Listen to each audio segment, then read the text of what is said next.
There are no exemptions from the issues, obstacles, and difficulties that attend the work of bringing forth a new evolutionary principle, and thereby impacting, changing, and vastly reorganizing the existing status quo of the mind life body complex in the world. The issues must be addressed. The individual, however, may deal with these issues differently based on how embedded he is in the existing ego personality versus his ability to separate himself and shift his standpoint towards the divine standpoint. There is a general test about optimism versus pessimism, where someone is asked to determine whether he sees the glass half full or half empty. Some people, of course, see the glass as refillable, and they tend not to worry about the exact current state of liquid in the glass.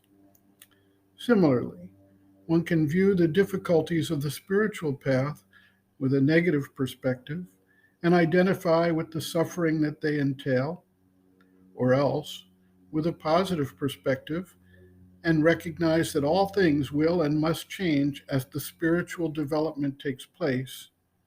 And in the meantime, these are just the factors that have to be dealt with and addressed.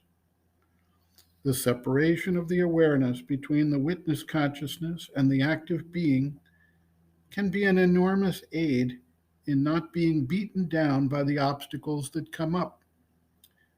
To the extent that the quality of rajas is active and ambition is present, there is always the impetus to succeed and the fall back into a depressive state of tamas when things go awry.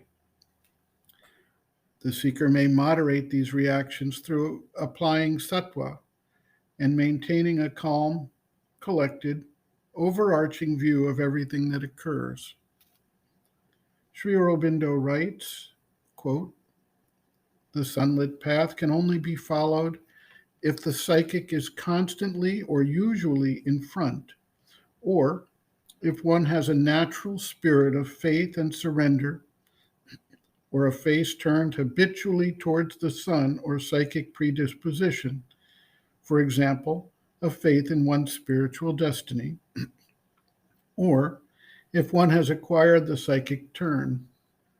That does not mean that the sunlit man has no difficulties. He may have many, but he regards them cheerfully as all in a day's work. If he gets a bad beating, he is capable of saying, well, that was a queer go, but the divine is evidently in a queer mood. And if that is his way of doing things, it must be the right one.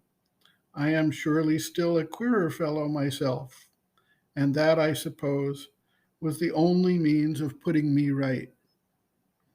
But everybody can't be of that turn, and surrender, which would put everything right, is, as you say, difficult.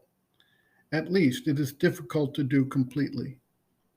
That is why we do not insist on total surrender at once, but are satisfied with a little to begin with, the rest to grow as it can." End quote.